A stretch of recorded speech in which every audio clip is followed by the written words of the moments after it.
जानकी मैया की। वाह भाई, बहुत सुंदर सीता जी का अभिनय करते हुए हमारे छोटे अनुज बहुत ही सुंदर, बहुत ही अच्छी जानकी जी का अभिनय करते हैं।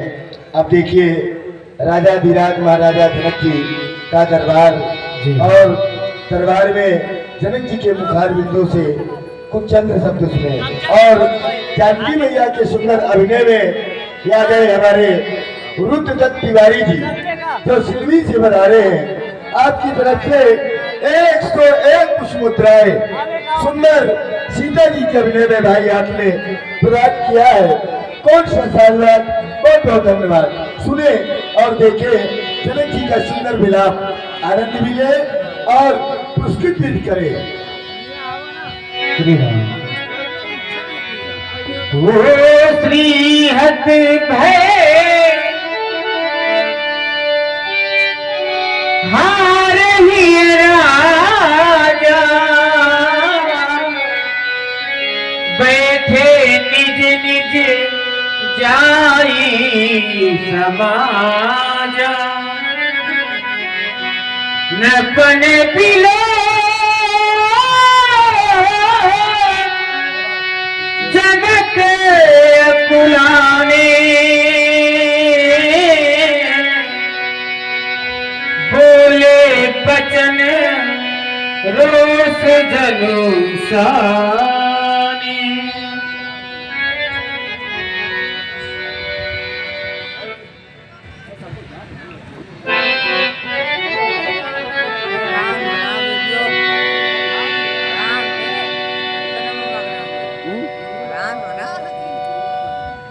सफाई आवाज़ नहीं दे रही।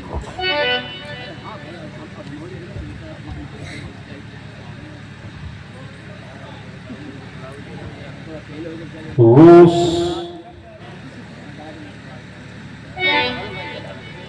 जनशानी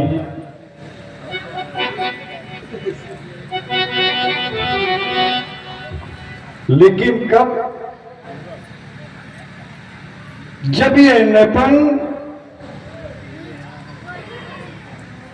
विलोप, तब जनक अकलानी।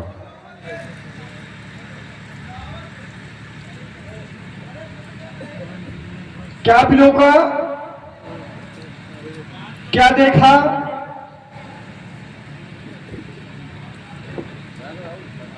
रोष जनशानी। व्यक्ति के जीवन में जब कोई घटना ऐसी घट जाती है तो व्यक्ति को स्वयं में अनुभव हो जाया करता, और ऐसी घटना आज तक किसी भी राजा, या यूं कह दूं किसी बेटी के पिता के साथ ऐसी घटना आज तक नहीं घटित हुई है। जो घटना मेरे साथ आज घट गई है, और आप लोगों ने देखा, और देखने के साथ आप लोगों ने किया क्या? बोले वचन रोष जनशानी, लेकिन कब कि जब ये नपन विलोप, तब जनक अकुला। क्यों? क्योंकि आप लोग भी तो कह रहे थे कि महाराज जनक, धनुष का खंडन हम करेंगे, और महाराज इसके उपरांत में राजकुमारी सीता के साथ में अपना प्राण ग्रहण संस्कार करेंगे। तो फिर कहा गई वो आपकी वीरता, और कहा गया वो आपका साहस, और साहस ही नहीं, और वो कहा गया आपका पराक्रम। कहा गई वो आपकी वीरता, और कहा गया वो आपका साहस, और कहा गया वो आपका पराक्रम। अरे मैंने तो जाना था, और मैंने जाना ही नहीं मेरे मित्रों, मैंने तो यहां तक माना भी था। और मैंने क्या माना था कि ये पृथ्वी वीरों के द्वारा भोगी जाती है, और इस वसुंधरा को कह भी दिया गया कि वीर भोग्या वसुंधरा। तो जब वीर भोग्या वसुंधरा, तो फिर कहां गई आपकी शक्ति, कहां गया आपका साहस, और कहां गया आपका पराक्रम? बैठे हुए बेटी के पिताओं, बैठे हुए बेटी के बहनों, एक एक शब्दों पे विचार करने की आवश्यकता। मेरे मित्रों, मैंने एक नियम बनाया था, और मैंने वो कौन सा एक नियम बनाया था कि कोई एक नेपाल आकर के इस अजगों का खंडन कर दे, एक नेपाल आकर के अजगों का खंडन कर दे। लेकिन यहां पर एक नहीं, दो नहीं, फिर चार नहीं, फिर भूप, साहस, 10 कहीं 12, और लगे 58 पटरई नटा। 10,000 राजा मिलकर के इस अजगों का उठाने का प्रयास कर रहे थे। उठाना तो दूर, इसको हिला तक भी नहीं सकते। विचार करो मेरे मित्रों, मैं आपसे जानना चाहता हूं, अगर 10,000 राजाओं के द्वारा अगर ये अजगो अगर ये टूट गया होता, 10,000 राजाओं के द्वारा अगर इसका खंडन हो गया होता तो बताओ मैं किस नेपाल को ये अपनी प्राण प्यारी ये सीता देता,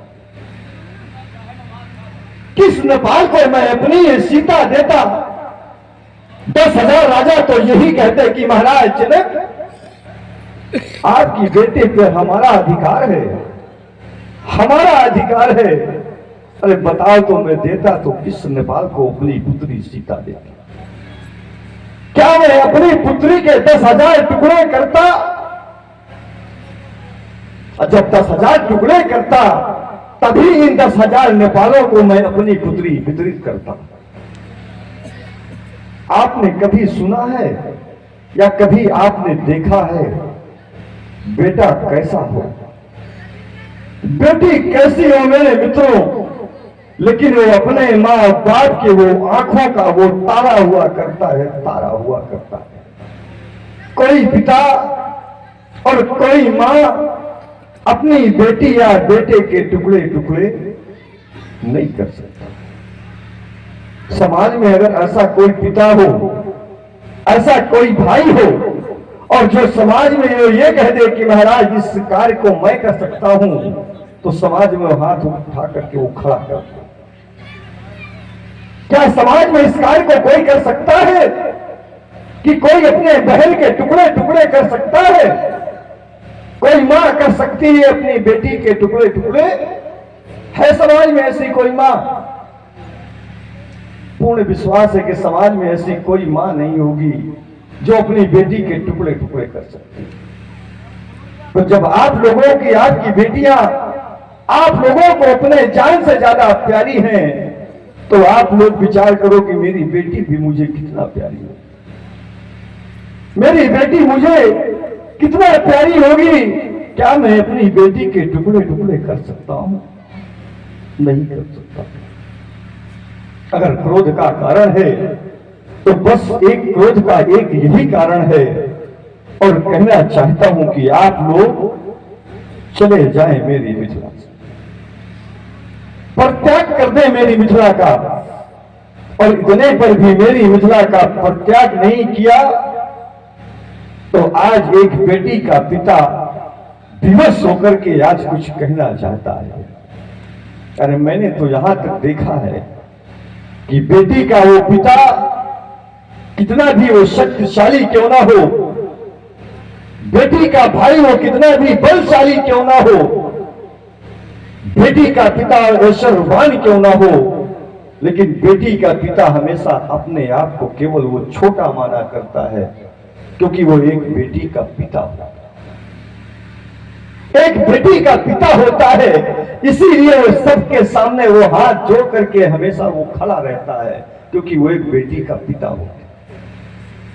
तभी तो मैं आप लोगों से हाथ जोड़ करके निवेदन कर रहा हूं, मेरे द्वारा किन्हीं ऐसे शब्दों का प्रयोग न हो जाए तो आप लोग मुझे दोष मत देना कि महाराज जनक ने हमारा अपमान कर दिया, हमारा तिरस्कार कर दिया महाराज जनक ने।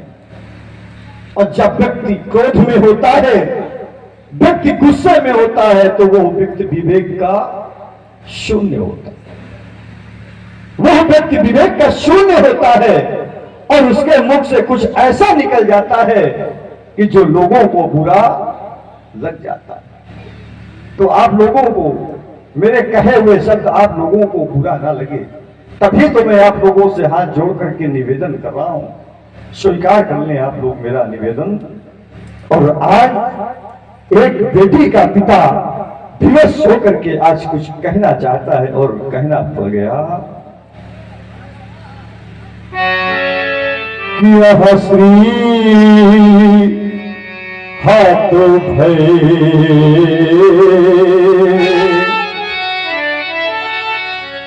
और मैंने कह दिया कि श्रीहत भय, तो आप लोगों ने कोई साधारण हाल को आप लोगों ने स्वीकार नहीं किया कि यह श्री हाथ भय। अरे वो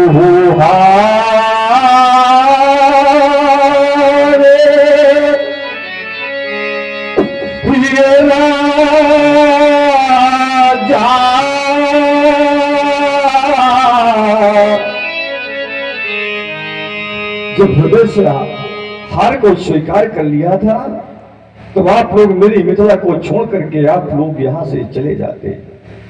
आपने भी देखा होगा कि जब समाज में कोई व्यक्ति अपनी हार को स्वीकार कर लेता है तो वह व्यक्ति उस समाज को छोड़ करके वहां से चला जाता है। वह व्यक्ति उस स्थान पर बैठता नहीं है, ना उस स्थान पर बैठता है, ना वो उस समाज पर बैठता है। व्यक्ति समाज को ही छोड़ करके चला जाता है। लेकिन यहां मेरे देखने में क्या रहा है कि वो हो गए थे निज, अरे निज जाही ये समाजा,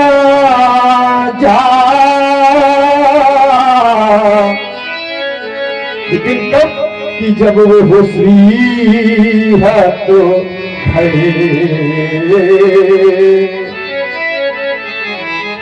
अब जिस मां ने अपनी बेटी की विदाई किया हो उस मां से पूछो,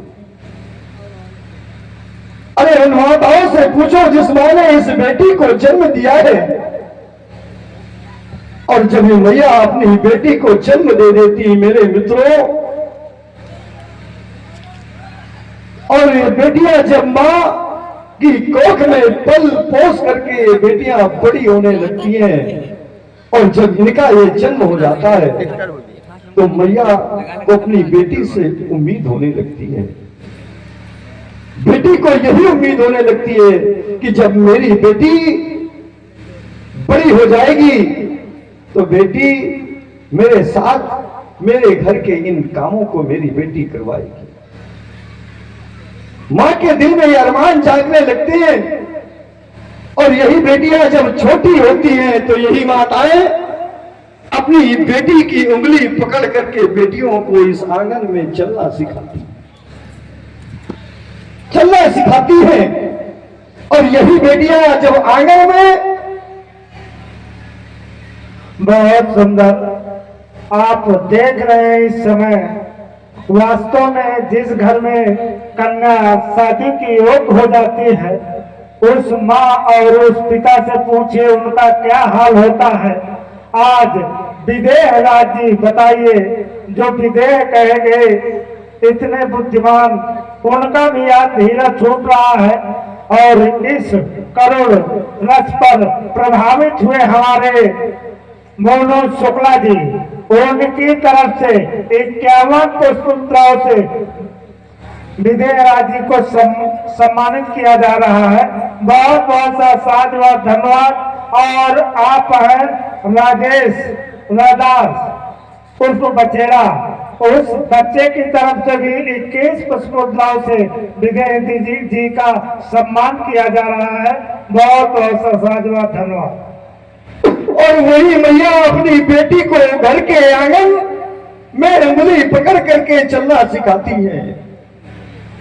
और यही बेटियां जब इस आंगन में ठुमक ठुमक करके ये बेटियां चलती हैं तो कभी मैया के मन में इस चीज का भय रहता है कहीं मेरी बेटी को मेरी ही नजर ना लग जाए।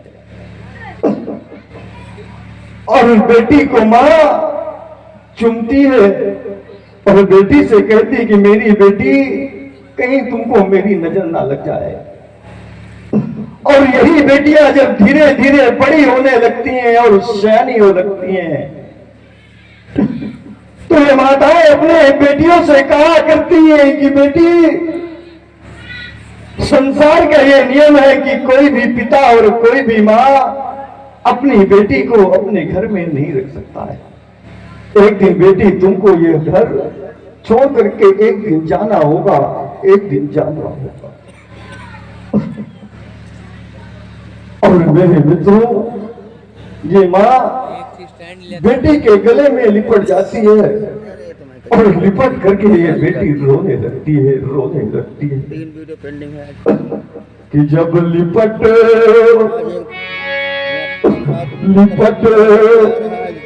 कर मास बेटी, और ये मां चल रहा है परौली व्याकुल हो जाती है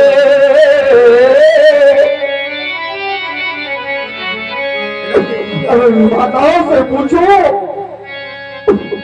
उन मैयाओं से पूछो जिस माँ ने अपनी बेटी को पाल पोस करके माँ ने बड़ा किया है, कि जब लिपट कर माँ से बेटी और ये माँ व्याकुल हो जाती है,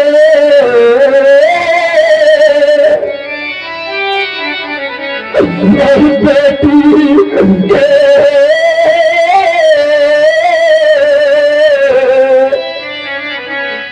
मुख को चूम सीने से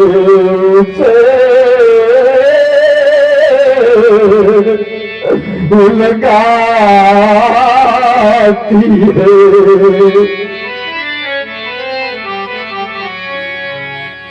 और यही माताएं अपने बेटियों से कहा करती है मेरे मित्रों, एक दिन माँ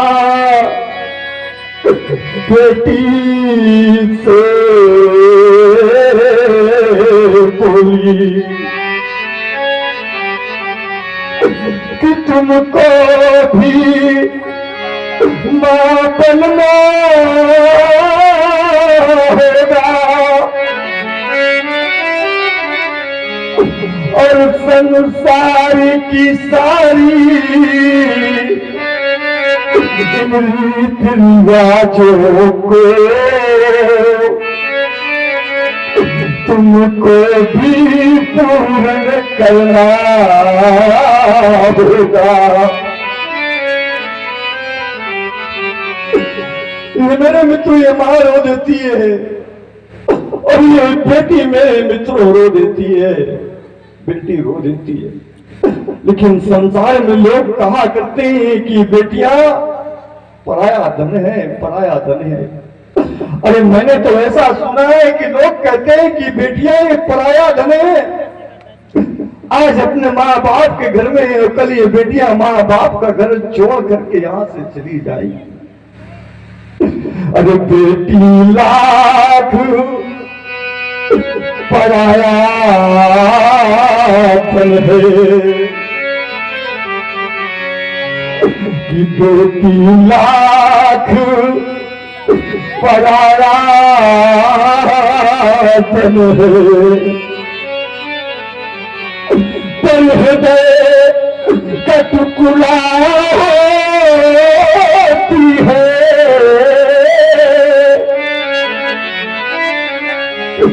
और बेटी की कीमत नहीं समझते हैं कि जिन घर में बेटी होती है।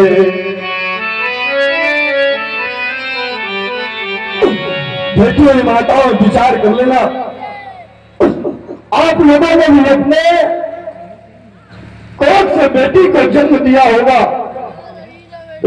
अरे मैया न माँ बेटी को अपने कोख में पाल पोस करके वो मैया बड़ा करती है और जब बेटी की विदाई होने लगती है मेरे मित्रों, तो घर का एक सदस्य, घर का एक सदस्य बेटी की विदाई में रोने लगता है। घर का एक सदस्य रोने लगता है। आप सुन रहे हैं विजय राज जनक जी की सुंदर करुणमयी वाणी। प्रभावित हुए हमारे माननीय सम्मान्य आदरणीय आया तो बिल्कुल वहाँ से हमारे माननीय सम्मान्य आदरणीय श्री सुरेश बली तिवारी जी जो कि हथियामा निवासी उनकी तरफ से 51 पुष्पमुद्राएं सादर समर्पित करें। बहुत बहुत धन्यवाद, बहुत बहुत साधुवाद। हर माँ और हर पिता बेटी की विदाई में मेरे मित्र रोने लगता है, रोने लगता है। अरे उस माँ से पूछो जिस समय उसकी बेटी ससुराल के लिए तैयार होती है, घर के अन्य लोग बेटी को ससुराल के लिए तैयार करते हैं मेरे मित्रों, तो मैया अपनी बेटी के पास नहीं जाती है, बेटी के पास नहीं जाती है। और उस माँ के अंदर वो सामर्थ्य नहीं होती कि अपनी बेटी के पास जाकर के बेटी को ससुराल के लिए जाकर के वो माँ तैयार कर दे। और बेटी ना बार बार कहती है कि मेरी माँ को बुला दो, मेरी माँ को बुला दो। मेरे मित्रों, बेटी ससुराल के लिए जब विदा होने लगती है तो ये बेटियां घर के हर एक लोगों से गले मिलती है, लिपट करके ये बेटियां रोती है, ये बेटियां रोती हैं। कभी अपने भाई के गले से लिपट करके रोती है और कभी अपनी बहन के गले से लिपट करके ये बेटियां रोती, मेरे मित्रों रोती। और ध्यान दें, प्रभावित है हमारे माननीय सम्मानीय आदरणीय श्री क्षेत्रलाल तिवारी जी, जो कि हमारे कोटेदार साहब के कार्यक्रमों द्वारा 51 पुष्प मुद्राएं सुंदर विदेह राजा जी की पावन वाणी हो सुनकर के प्रभावित होकर प्रदान कर रहे हैं। बहुत बहुत धन्यवाद, बहुत बहुत साधुवाद। अरे यही बेटी कभी अपने बहन के गले लिपट जाती और बेटी सभी से कहती है एक बार मेरे एक बूढ़े पिता से एक बार तो मुझे मिला दो, एक बार मिला दो। बेटी के पिता के पास मेरे मित्र लोग जाते हैं और कहते हैं कि चलो, अरे तुम्हारी बेटी ससुराल के लिए जा रही है, एक बार जाके बेटी से तो मिल लो। मेरे मित्रों, बेटी के पिता के अंदर वो सामर्थ्य नहीं होती और बेटी का वो पिता अपनी बेटी के पास नहीं आ पाता, क्योंकि वो पिता इस पीड़ा को सहन नहीं कर सकता, सहन नहीं कर सकता। वो पिता अपनी बेटी के पास आता है और बेटी को अपने गले से लिपटा लेता है और कहता है वो पिता कि बेटी आज तुम ससुराल जा रही हो और तुम्हारे बिन मैं कैसे रह पाऊंगा, कैसे रह पाऊंगा। और मेरे मित्रों, बहुत से ऐसे लोग होते हैं जिनके आंखों में आंसू नहीं होते। जिसने इस कन्या को जन्म नहीं दिया, जिसने ससुराल के लिए बेटियों को विदा नहीं किया, अरे वो बेटी की पीड़ा, वो बेटी के दर्द को क्या जाने मां, क्या जाने। तभी तो कहना पड़ रहा है कि जिसके नैनों में वो नीर नहीं, वो नीर बहाना क्या जाने।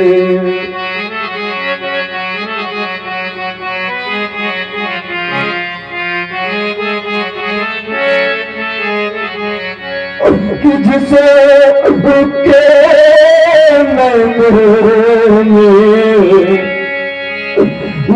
नीरे नहीं, वो नीर बहाना क्या जाने।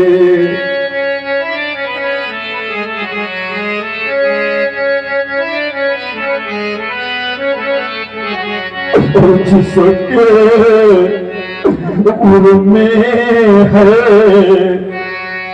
वो पीर नहीं। और ध्यान दे, छोटा सा बालक है सरजू, उनके तरफ से सुंदर जनक जी की पावन वाणी में प्रभावित होकर के 11 पुष्प मुद्राएं सादर समर्पित भेंट करें। बहुत बहुत धन्यवाद, साधुवाद। कि जिस के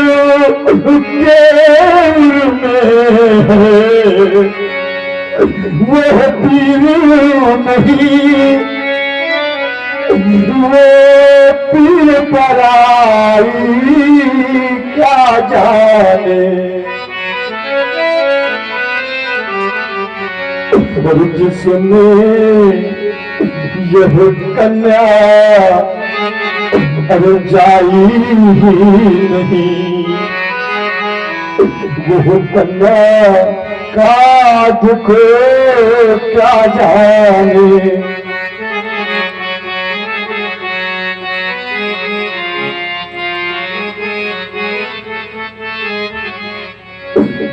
जिसने इस कन्या को जन्म ही नहीं दिया, वो कन्या के दुख को क्या जाने।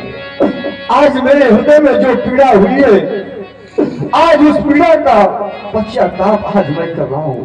आज जो मेरे दिल में जो वेदना है, आज वो कैसी वेदना है, आज ये कैसा है। आज ये बेटी का पिता रो रहा है। समाज में कुछ ऐसी भी बेटियां हैं जिनको किसी की पीड़ा से कोई लेना देना नहीं है,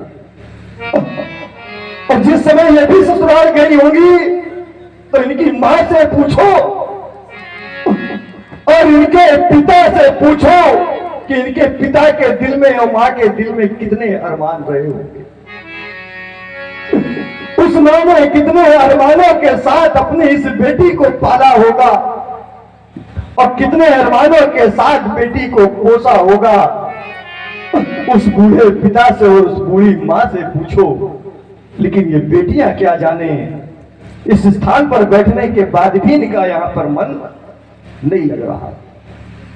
ये क्या जाने कि इस मां ने कैसे मुझे, किस तरीके से मुझे पाला है, और उस पिता ने अपनी खुशियों का दमन करके कैसे मुझे बड़ा किया है। जब बेटी की शादी, जब बेटी बड़ी हो जाती है और वो बेटी की मां बेटी के पिता से कहती है कि महाराज बेटी बड़ी हो गई है, सयानी हो गई है, ब्याह करने के योग्य हो गई है, महाराज बेटी के लिए कहीं वर देख लीजिए, कहीं रिश्ता कर दीजिए। तो बेटी का पिता कहता है कि अभी मेरे अंदर सामर्थ्य नहीं है, अभी मेरे अंदर सामर्थ्य नहीं है, कुछ भी दिन के बाद मैं बेटी के लिए वर देखता हूं।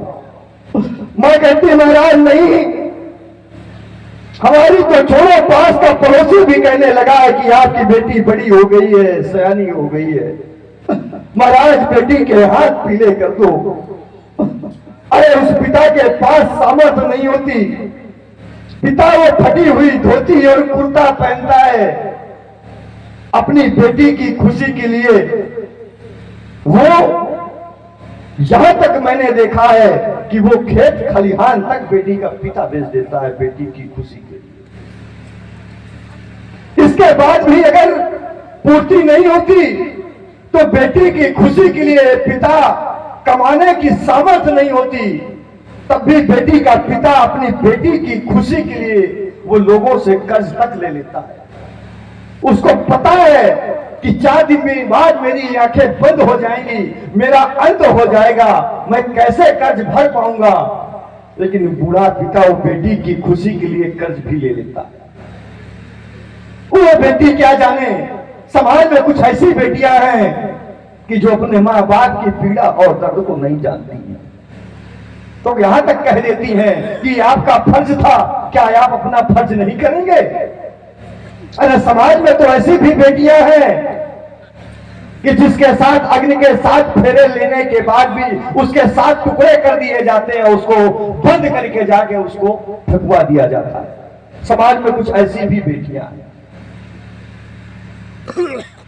अगर बनाना है मेरे मित्रों, ध्यान दे लेना इस बात को, अगर बनाना है बेटा और बेटी को तो धन इकट्ठा करने की जरूरत नहीं है। उसको धन इकट्ठा मत करिए। बेटी बेटा को अगर बनाना है तो केवल संस्कारवान बना देंगे। और ध्यान दें, आप सुन रहे हैं बहुत ही सुंदर जनक जी की वाणी को आप लोग श्रवण कर रहे हैं, प्रभावित है हमारे माननीय सम्मानीय आदरणीय हमारे भैया श्री शिववीर भैया जी जो कि हथेमा निवासी हैं। उनके कर्तव्य द्वारा 51 पुष्पमुद्राएं विदेश राज्य के चरणों में सादर समर्पित भेंट कर रहे हैं। बहुत बहुत धन्यवाद, बहुत बहुत साधुवाद। अगर बेटी बेटा को अगर बनाना है तो केवल संस्कारवान बना दीजिए। बेटी के अंदर अगर काबिलियत होगी तो अपना नाम स्वयं आपका रोशन कर देगी, और बेटे के अंदर आपका कहीं भी ये खून दौड़ रहा होगा तो पिता का नाम बेटा कहीं ना कहीं जाकर के वो रोशन कर देगा। लेकिन दुर्भाग्य है, वो पिता से पूछो, उस भाई से पूछो कि कितनी बेटी की शादी में परिश्रम करता है, कितने वो कष्ट उठाता है। ये बेटियां इस पीड़ा को नहीं समझ सकती। तभी तो कहना चाहूंगा, सुनने में बैठे हुए बेटी के पिता हूं, आप लोगों को भी जागरूक होने की आवश्यकता है। अगर आप लोग नहीं जागेंगे तो इसी तरीके से आप लोग अपने प्राणों का आप निछावर कर देंगे। मेहनत उसके लिए करो जो मेहनत करने के योग्य हो। कि बेटी को चाहे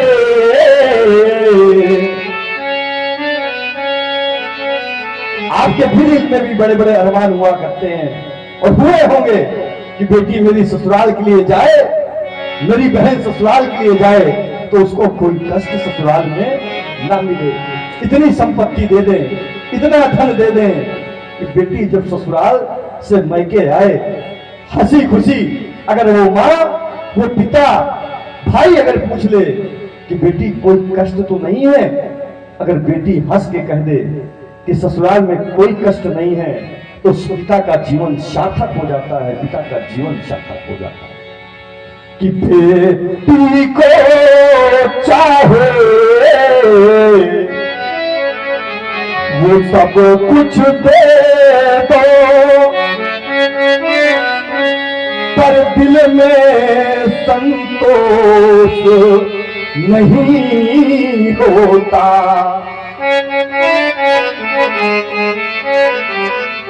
और होता क्या है कि बेटी की प्रथा और विदाई में हर मात पिता देखा होता।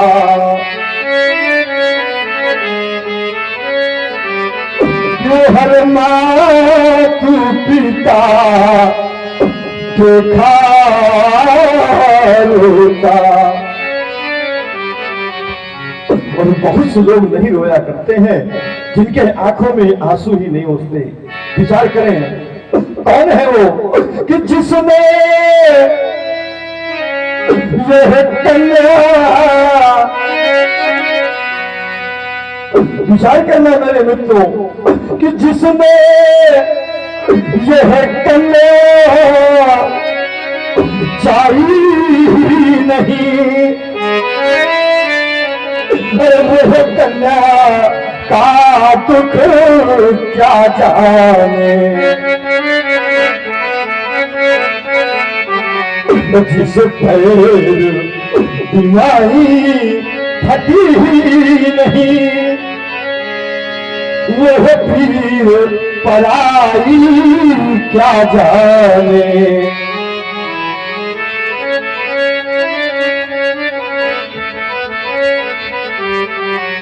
जिस पैर बीमारी फटी ही नहीं, वह पीर पराई क्या जाने।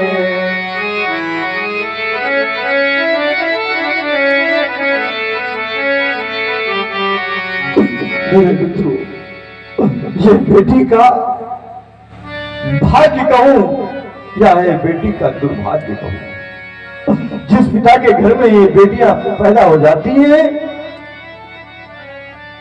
जिस पिता के घर में ये बेटियां पैदा हो जाती हैं, तो इस पिता को ऐसा लगता है कि मेरे घर में लक्ष्मी का अवतार हो गया है, लक्ष्मी का अवतार हो गया। मैं समाज में सभी पिताओं की बात नहीं कर रहा हूं कि समाज में हर तरह के लोग रहते हैं। समाज में जिस घर में ये बेटियां जन्म ले लेती हैं, मेरे मित्रों, वो घर धन्य हो जाया करता है, धन्य हो जाता है। कहेंगे महाराज ऐसा क्यों? समाज में ऐसा भी है, जिस मां के कोख से बेटा जन्म ले लेता है तो उस घर में खुशियां मनाई जाती हैं, उस घर में हर्षोल्लास होता है। मिठाइयां बनती हैं, आतिशबाजियां होती हैं, बढ़िया खुशियां मनाई जाती हैं। और जिस घर में बेटियां जन्म ले लेती हैं, ऐसा लगता है कि उस घर में मातम छा गया है, मातम छा गया। और कहीं दोबारा उस माँ की कोख से कहीं अगर दोबारा ये फिर बेटी जन्म ले ले, तो समाज में उस माँ को लोग जीने नहीं देते हैं, जीने नहीं देते। और उस माँ की कोख को लोग कोसते हैं, यही कहते हैं कि हमें तो उम्मीद तुमसे बेटे की थी, तुमसे बेटी की उम्मीद नहीं थी, तुम्हारे कोख से बेटी पैदा हुई है, हमें तो बेटा चाहिए। विचार करना, अगर आप लोग बेटे को कुल का दीपक मानते हैं, तो हम भी मानते हैं कि बेटा कुल का दीपक। सुधी लोग हैं, विचार करें, अगर बेटा कुल का दीपक है तो ये बेटियां क्या हैं, इस पे विचार करने की आवश्यकता है। अगर ये बेटा कुल का दीपक है और दीपक में अगर बाती नहीं होगी, तो क्या दीपक का महत्व रह जाएगा? जिस दीपक में बाती नहीं होगी, तो क्या दीपक का महत्व रह जाएगा? अगर बेटा कुल का दीपक है, तो ये बेटियां एक कुल की बाती है। जो आपका बेटा होता है वो एक कुल को तारता है, और जो आपकी ये बेटियां होती हैं, ये एक कुल को नहीं, ये दो कुल को बेटियां तारती। जब तक पिता के घर में रहती हैं बेटियां, तो पिता के मर्यादा में रह करके काम करती हैं। और बेटियों के द्वारा ऐसा कोई काम अगर गलती से हो जाए, तो उस पिता को समाज में सर उठा के निकलना बड़ा मुश्किल हो जाता है। और यही बेटियां जब ससुराल चली जाती हैं, तो अपने पति की मर्यादा को रख करके बेटियां उस ससुराल में रहा करती हैं। ये बेटियां इतना साधारण नहीं मेरे मित्रों, ये बेटियां पालना, या यूं कह दूं कि ये परी पालना सबके बस की बात नहीं है। आपका बेटा आपसे जिद कर लेगा, आपसे वो झगड़ा कर लेगा आपका बेटा, लेकिन आपकी बेटी कभी भी आपसे झगड़ा नहीं करेगी, कभी भी आपसे बेटी आपकी गुस्सा नहीं होगी। खेत खलिहानों से काम करके आप आएंगे, मेहनत करके आएंगे, पूरा दिन भूखे प्यासे होंगे, और दरवाजे में बैठा हुआ आपका बेटा खेल रहा होगा। अगर आपने एक लोटा जल मांगा, तो मेरे मित्रों उठ करके वो जल पिलाने वाला नहीं, पिलाने वाला नहीं है। और यही बेटियां अपने मां के साथ घर में कोई काम कर रही होती हैं, अब पिताजी दरवाजे पे आ जाएं और दरवाजे से आवाज मार दें कि कोई है मुझे जल पिलाने वाला, कि जो मुझे जल पिला सके, तो मेरे मित्रों यही बेटियां ये दौड़ी दौड़ी चली आती हैं और कहती हैं अपने पिताजी से कि लीजिए पिताजी, पिताजी जल पीजिए और ग्रहण करिए जल। ये वो बेटियां होती है। बेटी सारे दुखों को सह सकती है, सारे सुखों को ये बेटियां सह सकती हैं। मेरे मित्रों, अगर बेटी से कोई बेटी की मां की बुराई करे, तो बेटी एक बार सुन लेगी। बेटी से कोई उसकी भाई की बुराई करे, बेटी एक बार सुन लेगी। और एक बार अगर उसके भाई की बात कोई करे, तब भी सुन लेगी। अगर बेटी से कोई उसके पिता के बुराई करे, मेरे मित्रों, तो ये बेटियां बुराई सुन नहीं सकती। अपने पिता के लिए वो बेटियां लड़ जाती हैं, समाज में झगड़ा कर लेती हैं। सबसे ज्यादा अगर संसार में चाहने वाली हैं, तो मेरे मित्रों ये बेटियां ही अपने पिता को सबसे ज्यादा चाहती हैं। सबसे ज्यादा ये बेटियां अपने पिता को चाहती हैं। और यही बेटियां जब ससुराल जाती हैं मेरे मित्रों, तो अपने मां से कहती हैं, बेटियां अपने मां से यही कहा करती हैं कि मां, अरे मेरी मां, ससुराल में मुझको कितना भी कष्ट मिले, कितना भी दुख मिले मेरी मां,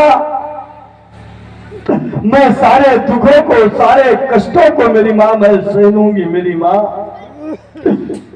कभी आज तक मैं अपनी बातों को नहीं कहूंगी, कभी नहीं कहूंगी, लेकिन मेरी मैया, हाथ जोड़ करके मैं आपसे निवेदन कर रही हूं कि आज तक जैसे मैंने अपने बूढ़े पिता की सेवा किया है, उसी तरीके से मेरे बूढ़े पिता की सेवा करना, बूढ़े पिता की सेवा करना। और ये बेटियां अगर चाहती हैं तो केवल अपने पिता को चाहती हैं। और देखो ना, ये आज मेरी बेटी कैसे रो रही है। आज बेटी को ऐसा आभास हो गया है कि आज मेरे मांग में सिंदूर सुशोभित नहीं हो पाएगा। अगर धनुष का खंडन नहीं होगा तो मेरे पिताजी मेरे जीते जी मेरे प्राणों का परित्याग कर देंगे, परित्याग कर देंगे।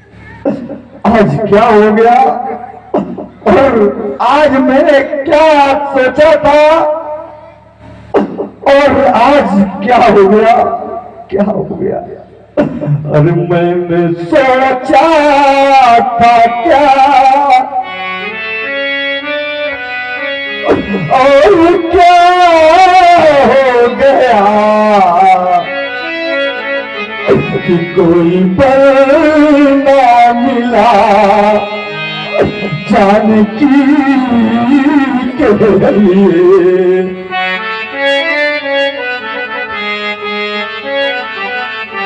कि तीर बन करके आए ये भूपत सभी,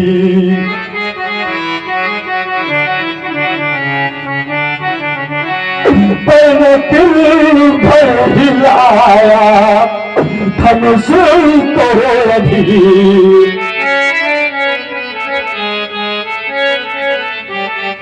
तो क्या मान लूं मैं, तो क्या मान लूं मैं इन्हें। अरे छत्री का लाल है मुझे वीरता दिखावे लाडली के लिए। और मैं ऐसे आप लोगों को वीर नहीं मानूंगा। जब आप कर देंगे मेरे धनुष का खंडन तो मैं मान लूंगा कि आप वीर हैं। और जब आप वीर का कार्य कर देंगे तो मैं प्रदान कर दूंगा, ये बैठी हुई लाभों की मूर्ति प्रदान कर दूंगा, बैठी हुई लाभों की मूर्ति प्रदान कर दूंगा। इस समाज में जो बैठी हुई बेटियां हैं, आप लोगों की बैठी हुई बेटियां हैं, साधारण बेटियां हैं आप लोगों की।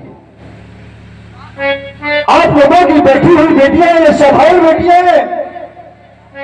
लेकिन ये मेरी बेटी, ये मेरी साधारण मेरी बेटी नहीं है, साधारण मेरी बेटी नहीं है। तो कह रहे होंगे महाराज आपकी बेटी साधारण नहीं है, उसके बदले में आप हमें देना क्या चाहेंगे। आपका कार्य तो इतना बड़ा है, इतना बड़ा कार्य है, लेकिन उसके बदले में देना क्या चाहेंगे। खटवर्षी बालिका नहीं मेरे मित्रों, आप सोच रहे हैं कि महाराज जनक की बेटी खटवर्षी बालिका है। अरे मैं बालिका के साथ साथ आपको एक लोक नहीं, दो लोग नहीं, मैं 3 लोगों की जय भी आपको साथ में प्रदान करूंगा। बेटी के साथ में 3 लोगों की जय भी प्रदान करूंगा। और ये मेरी बेटी साधारण बेटी नहीं है। सुन लो मेरे लाभ, जब आपको अच्छे लग जाए मेरे लाभ तो कर देना मेरे कार्य की पूर्ति। और जब कर देंगे कार्य की पूर्ति तो मैं मौखिक नहीं कह रहा, मैं प्रदान कर दूंगा ये बैठी हुई लाभों की मूर्ति प्रदान कर दूंगा, बैठी हुई लाभों की मूर्ति। सुन ले मेरे लाभ, अपने अंतिम शब्दों में कहना यही चाहूंगा, अगर अच्छे लग जाए मेरे आपको लाभ तो कर देना मेरे कार्य की पूर्ति। कि कुंवरी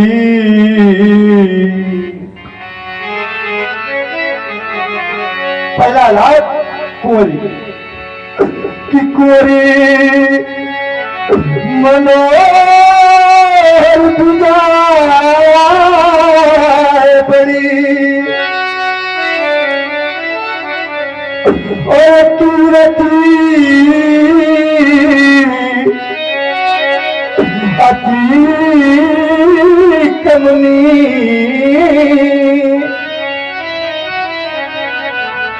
कि पावने हार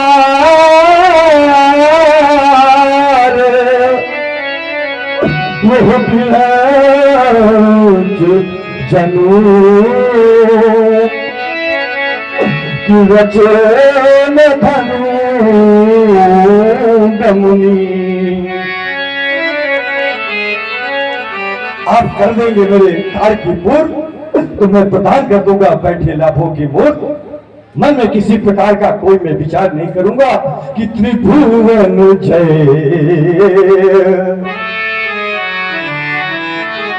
कि त्रिभुवन जय। अरे समेत ये देही कि अब भी नहीं विचार।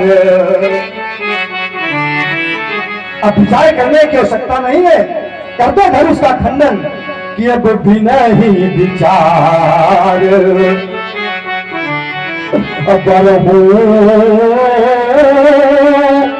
हठ देही कि त्रिभुवन जय। आप कर दे धनुष का खंडन और मैं प्रदान कर दूंगा बैठी हुई लाभों की मूर्त। अगर आप में वो सामर्थ नहीं है तो यही कहना चाहूंगा मिथिला के राजमंत्रीवर, जब मैंने देख ली वो आपकी वीरता, आपका वो साहस, आपका वो पराक्रम, तो यही कहना चाहूंगा कि ये सभा और ये सभा करा दो बंद। बिगड़ गया मिथिलेश की रंग भूम का रंग सीता की सखियों, ले जाओ मेरी पुत्री सीता को अति शीघ्र ले जाओ उसके माँ के पास। जनक बचनी सुनी सब नर नारी, देखी जान के भई दुखारी। माखे लखन कुटिल भई घो है, रद कट फरकत नयन रिसऊ है। कह न सकत रघुबीर डर, लगे बचन जनुगा। नाई राम पद कमल सिर, बोले गिरा प्रभाव। प्रतियोगिता में भाग लेने वाले सूरवीरों, बता लो सुना आप लोगों ने योगी विदेराज के मुखाग्र से निकली हुई बारी। इन्हें योगी कहते हैं, इन्हें ज्ञानी कहते हैं, जिनके पास स्वयं नियम प्राणायाम प्रत्याहार ध्यान धारणा आसन ये समाधि अष्टांग योगों में विजय प्राप्त करने वाले योगी ध्वज। इन्हें राजा भी कहते हैं। राजा में परस्पर 4 नीतियां होती है, साम दाम दंड भेद। इन्होंने किस नीति का प्रयोग किया? ऐसे ही कह दिया, जो वीर धनुष को तोड़ेगा सीता उसको तो होगी, राजा रंग का भेद होगा, सीता उसको तो होगी। परंतु जब मैं विचार करता हूँ, ये दृष्टिपात करता हूँ, तो पाता हूँ यहाँ पर कोई 100 वर्ष का राजा बैठा है, कोई 500 वर्ष का राजा बैठा है, अरे कोई 1000 वर्ष का राजा बैठा है। यदि कोई 1000 वर्ष का राजा आज इस सचिव का खंडन कर दे तो क्या आप अपनी पुत्री का विवाह उसके साथ भी कर देंगे? लेकिन मैं यहाँ की स्थिति देख रहा था, यहाँ की स्थिति क्या बनी थी? भोग साहस कसरे का हिमारा लगे उठावन के रहने दारा। अरे ये तो ईश्वर की असीम अनुकंपा थी जो कि 100 नहीं टूटा। ये टूट जाता तो आप क्या करते? क्या आप अपनी पुत्री को 10,000 पुत्र कर देते? करे करो मैं किसका विश्वास बुराई भी विनाश। अरे राजा जनक, जब तुम्हारी पुत्री विधाता की शक्ति में है ही नहीं तो आज कैसे पूरी होगी? तुम्हारी पुत्री है क्या आदि शक्ति, जैसे उपजाया सोई अवतरे मोर यह माया। और उस माया के लिए बर कैसा होना चाहिए? मुझसे सुनो राजा जनक, बिन पक्षले सुने बिन प्राणा, कर बिन कर्म करे विधाना। आनंद है सकल भोगी, ये बिन बारी बक्ता बड़ी होगी। ऐसे बर की खोज करनी चाहिए, क्योंकि प्रत्येक पिता जब अपनी पुत्री का विवाह करता है तो 3 चीजें देखता है। क्या देखता है? जो घर में कुल होई अनुपा तो करी विवाह सुतई अनुरूपा। आपने क्या देखा? घर देखा, बर देखा, कुल देखा, कहीं रहे वीर विहीन बही मैदानी। अरे राजा ने तुमने विचार कर लिया कि पृथ्वी वीरों से खाली हो गई, तो जब मैं विचार करता हूं तो पाता हूं कि तुम्हारे घर में स्वयं वीर है। वीर नहीं बल्कि वीरांगना है, जिसने की 6 वर्ष की आयु में अपने बाण हाथ से इस सचको को उठा लिया। क्या यह वीर नहीं है? फिर विचार करता हूं यदि वीर न हो गए ये इस धरती पर तो ये धरती माँ का क्या होगा? अरे कोई परदेसी राजा राज करे तो भारत माँ का क्या होगा? यदि वो छोटी छोटी सरिताएं पापों को धो दे तो फिर उस गंगा माता क्या होगा? वही परदेसी राजा राज करे तो भारत माँ का क्या होगा। इसीलिए तो कहा गया है समय समय पर चलना होगा, समय का ध्यान करना है, समय पर करना होगा और न कोई परवाना है। अरे ये समाप्त हो गया यदि सीता स्वयंवर तो फिर सीता विवाह का क्या होगा। कोई परदेसी राजा राज करे तो भारत माँ का क्या होगा। आज आपने हमारा नहीं, अगर हमारा अपमान होता तो हम सहन कर लेते, लेकिन आज यहाँ पर वीर जाट का अपमान हुआ है, वीरत्व को चुनौती दी गई है, क्षत्रित्व को चुनौती दी गई है। आज आपने हमारा नहीं बल्कि हमारी जात का अपमान किया है। यद्यपि जब दारुण दुखनाना तो सबसे कठिन जाति अपमान। हम वीर है ऐसे रचों को बड़ा सहन नहीं कर सकते, क्योंकि सच्चे था सच्चे क्षत्रिय ये अपमान नहीं कर सकते हैं। अरे जिनमें सुनने की बात नहीं वह चुप कैसे कर सकते हैं। मेरे रणधीर राम जी के होते, मेरे स्वामी मेरे आराध्य के होते हुए ये अंजित तौरी कहलारी है, हैदर में चुपते हैं कि ये वीरों से खाली है। रघुवंशी क्या वीरों के होते, रघुवंशी क्या वीरों के होते। ऐसा भी कोई कहता है मिथिलाज राज का भाषण ये बच्चे बच्चे को खलता है। अरे जरा तुमने कहे जो बैन बैठे हैं, जिगर को तोड़ बैठे हैं और रहेगा जानकी कुंवारी। अगर तुम्हारी पुत्री कमारी रह जाए तो क्या हमें दुख नहीं है, हमें भी दुख है। रहेगा जानकी कुंवारी, हमें क्या दुख नहीं इसका। अगर तुम हो दुखी राजन तो हम भी दिल की बैठे हैं। अभी अभी अभी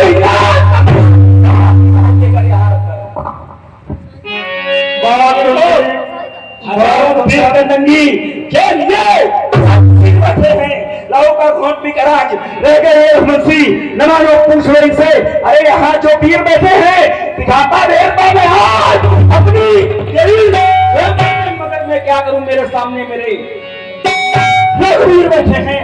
सुनो राम रघुवंशी रघुनंदन देखो इन पानों ने किया मुझको आज हीर बैठे राज समाज में जजस हाथ ले तपस राघव इस दास की भर के सिगी दे रघुवंशी मां जाको हुई तेरी समाज आज का है अर्जुन बारी वृद्ध मांगे कुंदन्यारी। सुनो भानकुल पंकज भानो कहा स्वभाव में कैसे मानू। मैं केवल अपना स्वभाव बतला रहा हूं, ईमान नहीं कर रहा। आप तो अपने लक्ष्मण के स्वभाव को जानते हैं, आप अपने लक्ष्मण के प्रभाव को जानते हैं। आपका लक्ष्मण है कैसा, मेरा स्वभाव तो ऐसा है। अपमान उसे हमारा है चरणों की बड़ा उपकार तुम्हारा है। अहिमान जाकर कहता हूं प्रभु केवल अगर आदेश होगा में तो ये भगवान क्या है ये सारा